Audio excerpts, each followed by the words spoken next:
Hello everyone. Welcome to the Unit 2 of Week 4 discussion. In this unit, we will try to discuss about revised Bloom's taxonomy. So the unit outcomes are, after this unit, you will be able to explain the purpose and significance of the revised Bloom's taxonomy table in aligning the pedagogy and assessment strategies with the course outcomes. You will also be able to describe the cognitive process categories of the revised Bloom's taxonomy with appropriate examples. Yeah, so let me introduce you with the revised Bloom's taxonomy. So basically, this is a framework that will help you to make sense of the course outcomes and organize these course outcomes in certain structured and in a certain coherent manner, which are easy to implement. So in this webinar, we will try to see how do we write course outcomes using this kind of a framework. And in outcome-based education, as we all know, that we write course outcomes, but the challenge is ensuring that they are clearly understandable by both teachers as well as students, and are also translated effectively into the classroom practice and also in the assessments. So, the revised Bloom's taxonomy basically provides a common language and structure to classify our course outcomes, okay, based on the level of cognitive processing which are expected from the students. So, by using this framework, the faculty members can actually plan and deliver appropriate teaching learning activities. They can also design valid assessment tasks and strategies. And most importantly, this kind of a taxonomy helps us to ensure alignment. So, from the unit on validity, we are emphasizing on this word alignment.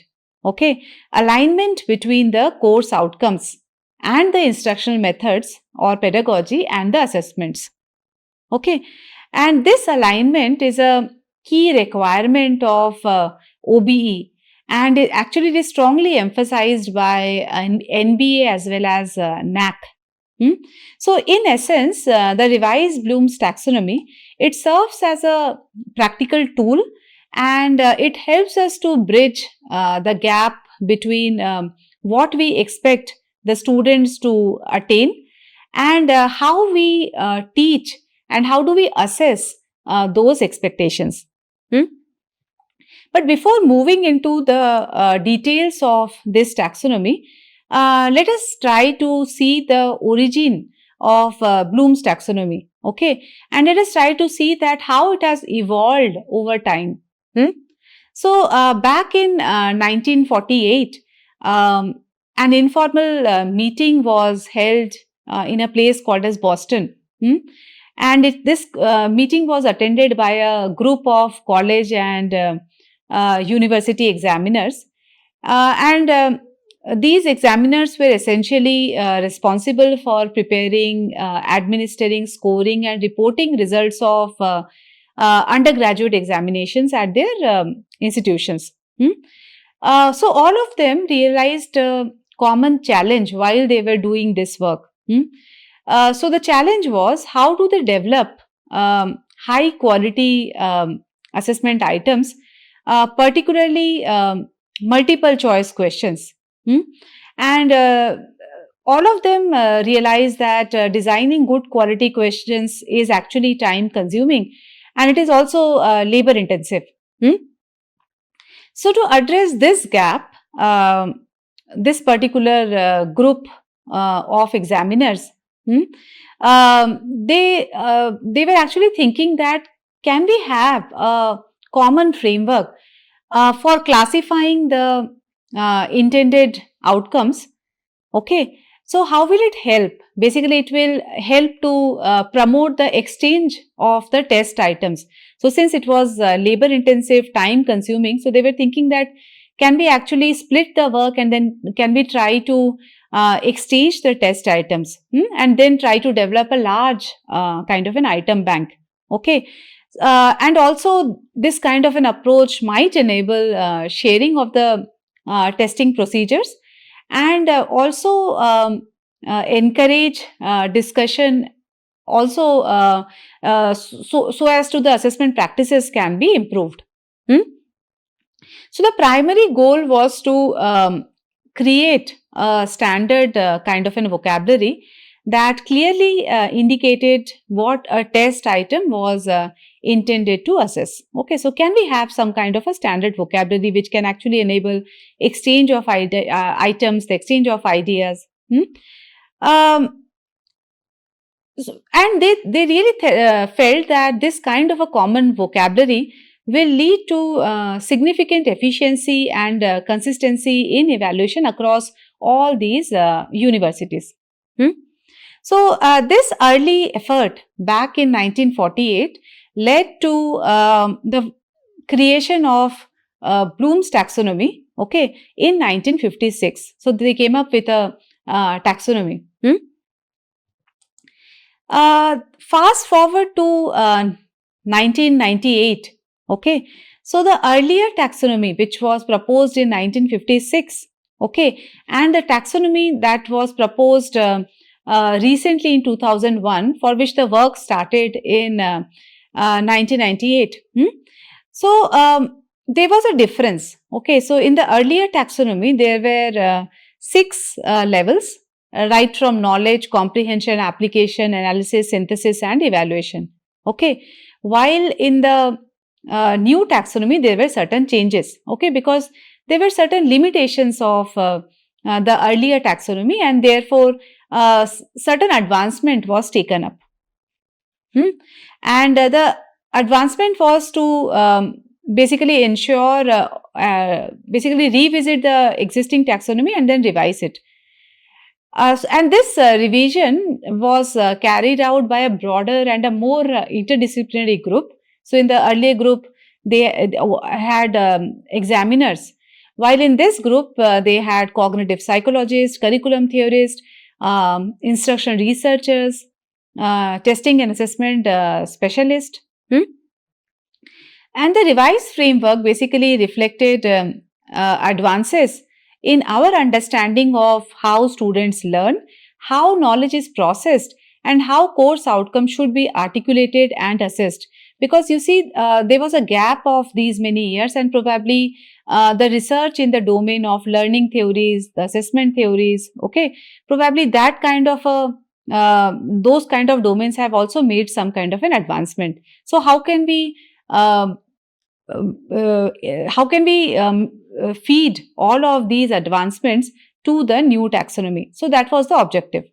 So as a result, Bloom's taxonomy evolved from a simple classification tool into a powerful framework for aligning the course outcomes, teaching learning activities and assessment, okay, and which is now central to OBE and also NBA and NAAC assessment practices. So in essence, we basically began with a practical solution for examiners in back in 1948, and now it has become a cornerstone of modern educational design and assessment. So with this kind of a backdrop, let us try to see that how taxonomy table looks like. So basically the revised taxonomy table, okay, as per the revised Bloom's taxonomy has 2 dimensions, the cognitive process dimension and the knowledge dimension. The cognitive process dimension has 6 levels in it. Remember, understand, apply, analyze, evaluate and create. While the knowledge dimension has 4 categories.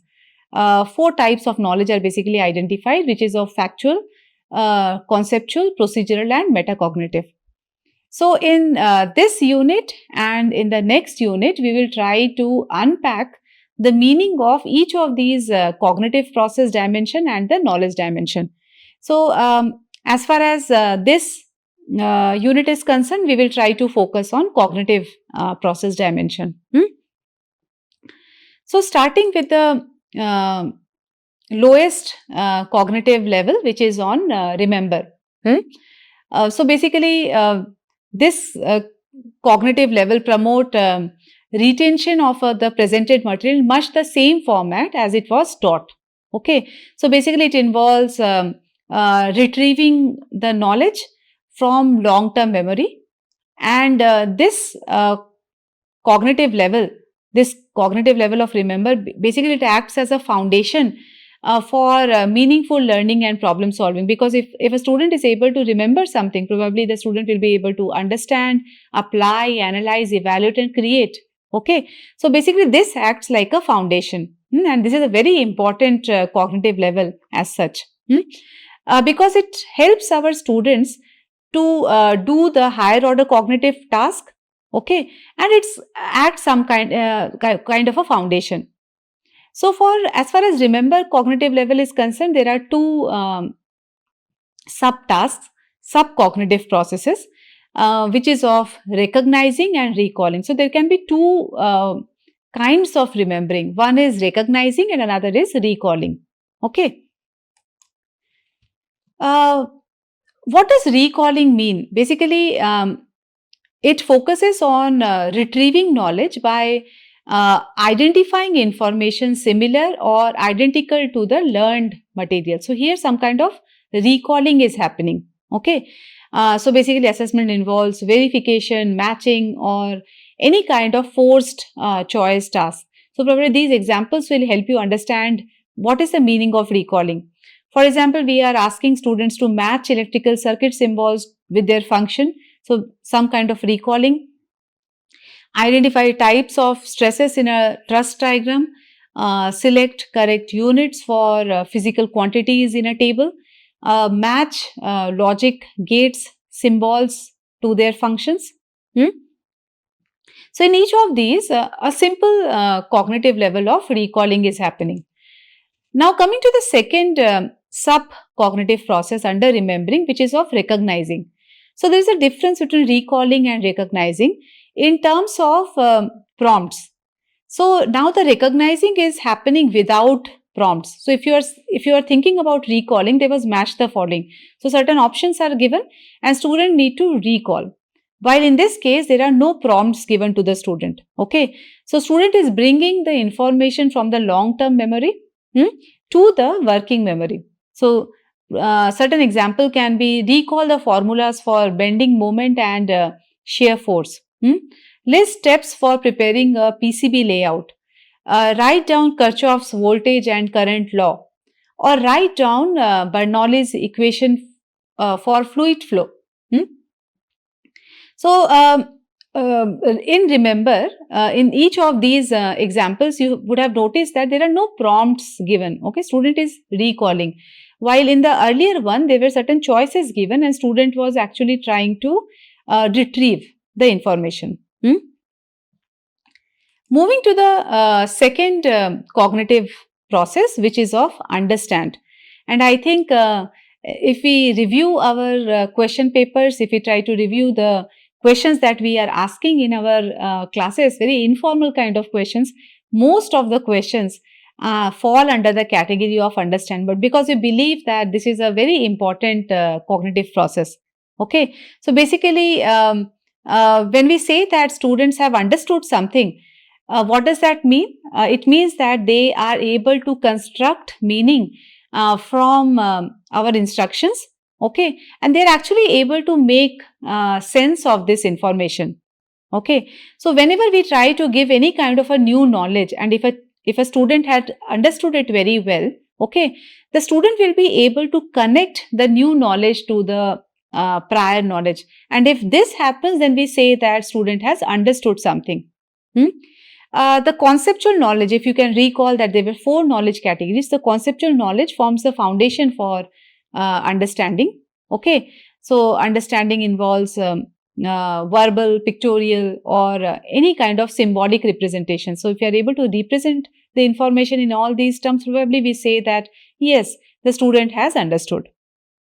Now like remember, even this cognitive level has certain sub processes. Okay.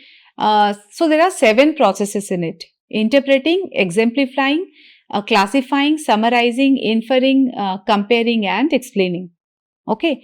Let us try to see each of these through some examples, and I will try to bucket them together. For example, in understand, I have tried to bring exemplify, classify, and compare together because this appears similar. Probably having a discussion together will help you clarify that what is the distinct difference between these 3 sub processes.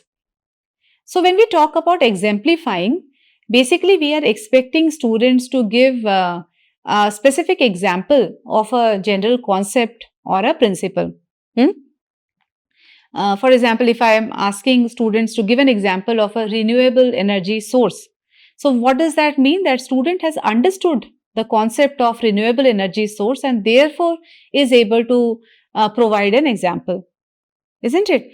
So that is one indication of understanding, that I am able to provide examples, okay, for any concept or any principle. Second is illustrate ductile material behavior using mild steel, or provide an example of a loop structure in programming. Hmm? Coming to the second type of understanding, classifying. Okay.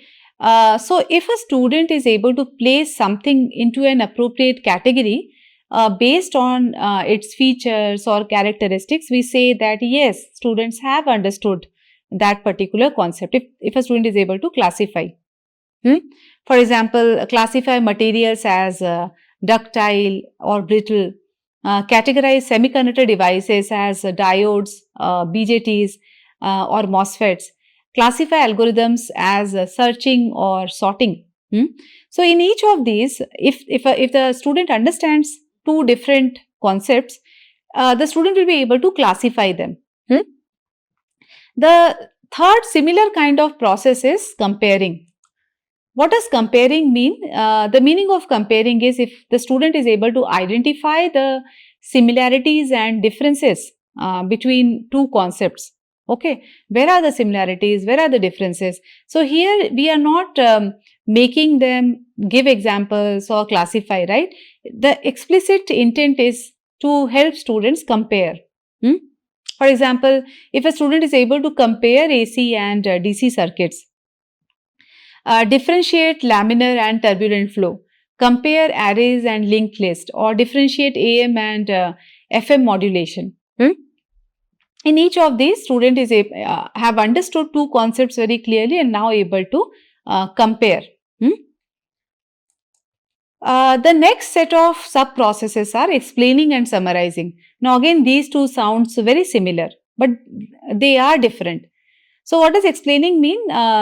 If the student is able to construct a cause and effect relationship, okay, of a system, for any system, if the student is able to understand that what kind of effect is caused by which particular kind of scenario or input. So the cause effect relationship should be clear. Okay. For example, explain power generation in a thermal power plant. Explain how load transfer occurs in a building structure. Explain how recursion works in a program. So, if there is a recursion, okay, what is the effect of recursion? If a child is able to do that, we say that yes, probably child has understood the concept of recursion. The second kind of understanding can be in terms of summarizing. So, if the student is able to state the main ideas or key points of any concept, then we say that yes, student has understood that. For example, summarize the characteristics of operational amplifiers, write key points of water treatment processes, summarize features of object-oriented programming. So far we have discussed 5 sub-processes under understanding. The 6th and 7th sub-processes are interpreting and inferring. Okay. So when I'm able to interpret an information, what am I doing? I'm just trying to see if I'm able to convert one form of information to another. For example, am I able to convert a circuit diagram into a written explanation? Okay. Or am I able to interpret a stress strain graph in words? Huh? Or translate algorithm steps into a flow chart? Hmm? Also, there can be understanding in terms of drawing inferences. So, inferring. So, if the student is able to identify a pattern or derive a rule from the principle, for example, infer Ohm's law from voltage current observation. Okay. So, you have given some kind of observation, and if the student is actually able to infer, okay, that if this is the pattern, okay, what can I infer about Ohm's law? Looking into the pattern of voltage and current that the student has observed. Then deduce material behavior from test data patterns. Infer time complexity from program execution trends. So far we have discussed 7 kinds of understanding. Probably you are also feeling amused to see that understanding can also be of so many types. Moving to the third cognitive level of applying. And again, for the domain of engineering, for engineering education, we would actually expect students to apply the concepts, apply the knowledge, okay? Because this being a applied kind of a science, we would actually be designing our instructional activities and assessment to help students attain the skill of application. Okay, so in this case, probably we are trying to assess if the student is use procedures to perform exercises or solve problems. Okay, and you can see that the application cognitive process is closely linked to procedural knowledge. The way understanding cognitive level was closely linked to the conceptual knowledge, this is linked to the procedural knowledge. Now, when I'm saying procedures, okay, procedures can be in terms of exercise or it can be in terms of a problem. So what is the difference between exercise and a problem? So exercise is a task where students already know the procedure and actually can perform it using a routine kind of approach. While what is a problem? Problem is little complex than the exercise. Here the student does not know the procedure as such. Okay. First of all, the student has to identify and then apply the appropriate method to solve the problem. Okay. So you can see that there is a difference between exercise and problem, the way it is defined in the revised Bloom's taxonomy. And definitely problems are more complex as compared to exercise. And there are 2 associative processes for apply, which is on executing and implementing. You will see that how executing is closely linked to exercises while implementing is closely linked to the problems. Let us see them through some examples. Coming to apply, okay. Now, when we are talking about executing, we are basically talking about a familiar task. Okay, if the student is able to perform a familiar task or not, an exercise problem. So basically, student routinely carries out a procedure and is very familiar. Okay, so certain cues are provided, and probably you have also indicated that this is the kind of a procedure that you need to use. What is the characteristics of executing? So when we are saying that executing is closely linked to the exercise, okay, how do we actually understand it further? Okay, so probably there is a sequence of steps, okay, that are generally followed in a fixed order. So it is like a skill, right? That we are systematically following a series of steps, okay, or probably I am trying to execute it through a known algorithm. All right. So, for example, measure current in a simple series circuit using a multimeter. You can see that this is a skill. This happens at a skill level, right? If a student has learnt it, okay, probably student will be able to follow the steps and also able to execute it. So, it is at the skill level. calculate torque using a standard formula, write a program to compute the factorial of a number using a known algorithm. So this is that algorithm part under executing. Solve for voltage drop across a resistor using Ohm's law. So in each of these, you can see that tasks are very routine, okay, and all of them can qualify as exercise. So the student is basically executing these exercise problems. Coming to the second kind of apply, which is on implementing.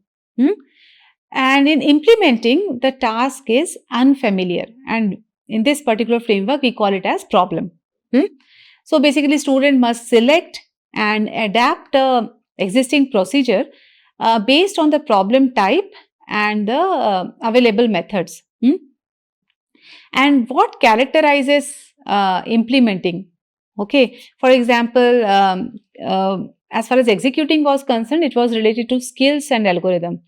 However, as far as implementing is concerned, it is about technique and method. So, what do we mean by technique? That a procedure may not follow a fixed sequence, okay, or no single predetermined answer or adaptation may be required. So, a method. So, you can see that this is all very unfamiliar. Some of the example can be design a filter circuit to meet specific signal attenuation requirements, develop a method to optimize the efficiency of a new machine design, plan the foundation type of a building on challenging soil conditions, implement a novel algorithm to solve a previously encountered optimization problem. And then the last is configure a microgrid system to handle variable load conditions. So in each of these, you can see that the tasks are very unfamiliar and probably the student is using a technique or a method to solve it. Now, if you go back and try to review your question papers, you will see that even though we have introduced a few questions at the level of application, probably most of it is at the level of executing, where the task is familiar. But it is important to understand that if we want to prepare our students for the real world task, we will have to include more problems at the implement level, which is where the problems are unfamiliar in nature. Moving to the fourth cognitive process of analyze. So in analyze, basically what is happening, we are trying to break the material into parts, and then we are trying to determine that how the parts are relating to the whole or the overall structure. So how are they doing it? So basically students develop the ability to distinguish a fact from the opinion, connect conclusions with supporting statements, identify relevant versus extraneous materials, determine relationship between ideas and a certain unstated assumptions. Now, you will often feel that understanding, analyzing and evaluating, you will see that there is a close interrelationship between it, because as far as understanding is concerned, we have seen that in the subcognitive processes of explaining, there was an aspect of cause and effect. And in analyze also, you will see that there is an aspect of cause and effect. So somewhere they are interrelated, okay? But it is important to understand they are actually distinct, and you will basically understand when we will get into the details, okay? And mastery of one cognitive level does not guarantee that the student has mastered the other cognitive level as well. So there are three associative processes, which is on differentiating, organizing and attributing. So in case of understand, you would have seen that there was classifying, then there was comparing. However, in analyze, we have something called as differentiating. So this is different. What does differentiating mean? If the student is able to distinguish the relevant information or parts from irrelevant or unimportant ones in a whole. So we know that analysis is all about breaking the parts, okay, and then see that how these parts are related to the overall structure. Now, what is happening in differentiating? Are there any parts, okay, which are probably more relevant, more important, Okay, if a student is able to do that kind of a differentiation, for example, if a student is able to identify key components in a circuit that affect output voltage, determine critical stress points in a beam under load, hmm, highlight essential soil parameters for foundation design, identify important variables in a complex algorithm affecting performance, distinguish critical nodes in a power distribution network. So here in each of these, you can see that student is trying to identify that which are the key components, which are the relevant components, which are the important components in the overall structure. Hmm? The second kind of analyzing is organizing. Now you will see that this aspect is closely related to students' ability to say explain or summarize in understanding. But again, this is little different and definitely more complex because this is at a higher cognition level. So when we talk about analyzing, if the student is able to recognize how elements fit together into a coherent structure, building systematic connections among pieces of information. So how are these parts related to each other?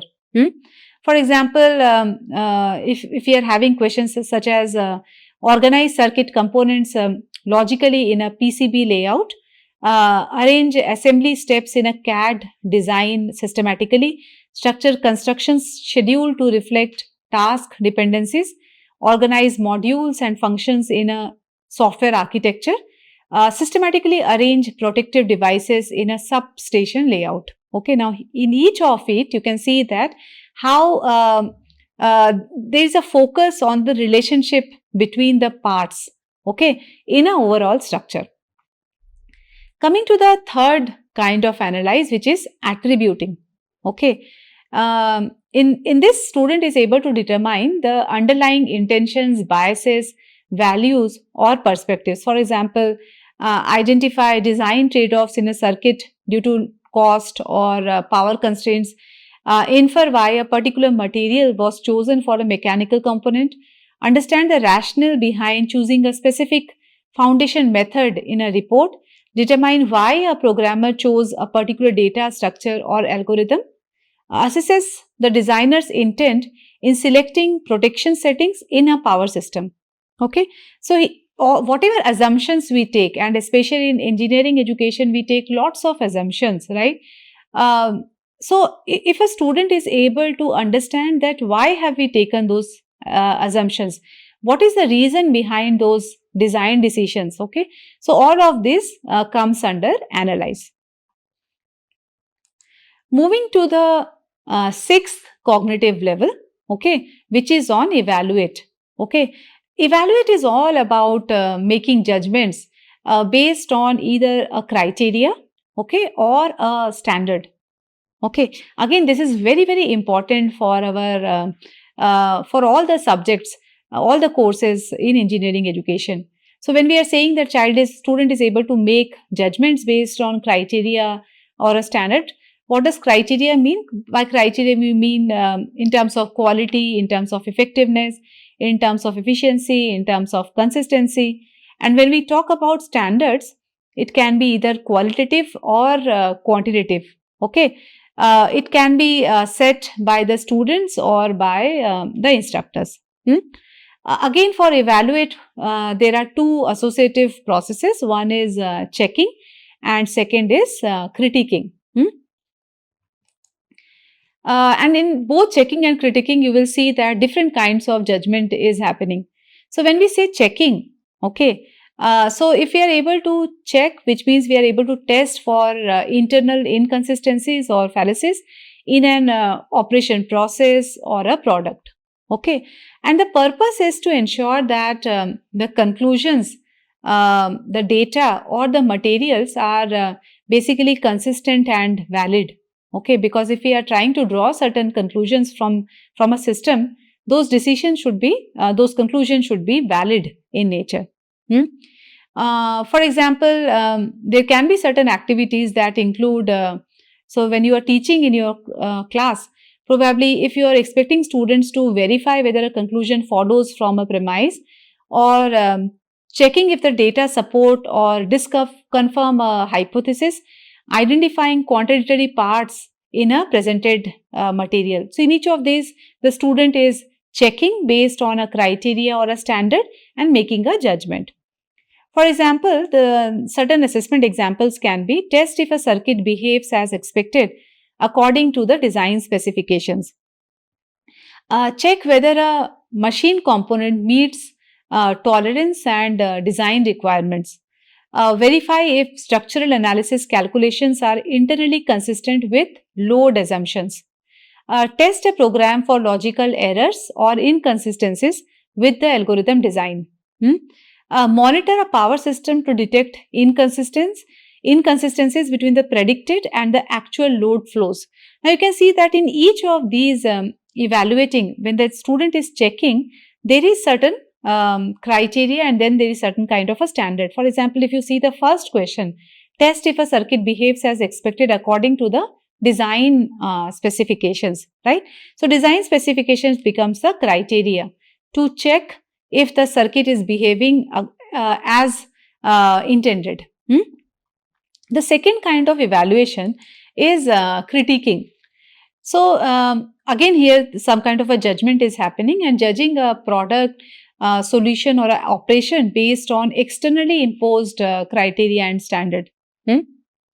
And the core idea is basically central to critical thinking, and you would have seen that one of the program outcome is also related to critical thinking. So you can imagine that how important is this cognitive level of evaluate.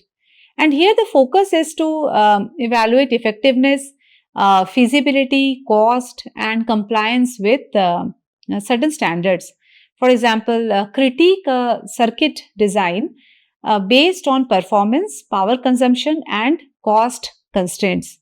Okay, so there are certain criteria, okay, and then there are certain standard based on which the student is required to critique. So and again you can see that we have moved to critical thinking. Judge a machine design against industry safety and efficiency standards. Evaluate a structural solution based on durability, safety codes and economic viability. Critique a software solution using benchmarks for speed, scalability and security. Assesses a power system design against regulatory standards and reliability criteria. Okay. Now, in each of these, there is some kind of critical thinking happening, again based on certain criteria and standards. Moving to the last level of cognition, which is of creation. So, this is the highest level of cognition as per revised Bloom's taxonomy. Okay. So, the objective is that if the student is able to put elements together to form a coherent and a functional value. It involves producing a new product by recognizing elements into a structure or pattern not present before. And the create cognitive level is distinct from understand, apply and analyze. Other cognitive processes work within a given structure. So when I am saying that the student need to apply something, be it an exercise or be it a problem, okay, but there is a structure given to the student. However, in create it involves constructing an original structure using elements from the multiple sources. Okay, create task may draw upon earlier cognitive processes but not in a fixed orders. What does that mean? That it is not necessary that when I want to create something, I am always starting from remember and then coming to understand, then coming to apply. It might happen that there is an iterative process. Probably I might start from analyzing the situation and then recalling something and then trying to apply something. So the sequence is not fixed when I am creating anything. And there are three associative processes in create, which is on generating, planning and producing. Okay, let us see each of these with example. So coming to the first one, which is on generating. So here, the student is able to represent a problem and propose multiple alternatives or hypotheses that meet the given criteria. Hmm? So it involves reframing or redefining the problem to explore different solution paths, and emphasizes on divergent thinking, going beyond the existing knowledge and the constraint. So the example can be propose different amplifier configurations to meet gain requirements. Hmm? Generate alternative mechanism for converting rotary to linear motion. Suggest multiple foundation system for a given soil condition. Propose different algorithms to solve a data processing problem. Generate multiple layouts for integrating renewable energy into a grid. In each of these, you can see that a new coherent structure is being created by the students. Now, in the generate aspect, there was lot of creation, lot of design was happening. While in this case, the second kind of creating can be at the planning level. So, if the student is able to devise a solution to solve the problem without executing it, okay, so that the execution is not happening here. So basically, it involves breaking the tasks into subtasks, okay, and it focuses on selecting and sequencing the actions needed to reach a solution. So it's a plan. It is happening at a plan level. For example, plan component selection and biasing steps for a circuit design. Design a step-by-step approach for manufacturing a machine part. Prepare a construction plan and schedule for building project. Design program structure and module interaction before coding. Plan protection and control schemes for a power system. Now, this level of cognition is very important and very crucial when our students start actually contributing back and starts working, okay, because if a student is able to develop a robust plan, okay, then there will be a lesser number of glitches as far as execution is concerned. So this is a very, very crucial aspect, and probably we should not only focus on, say, apply or understand, we should also help our students gain the skill of planning. The third kind of creating is producing.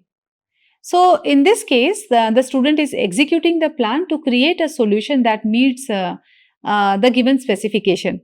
So what does it involve? It involves constructing, assembling, coding or fabricating the final product.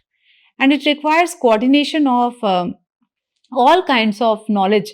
So conceptual knowledge, factual knowledge, metacognitive knowledge, and also procedural knowledge.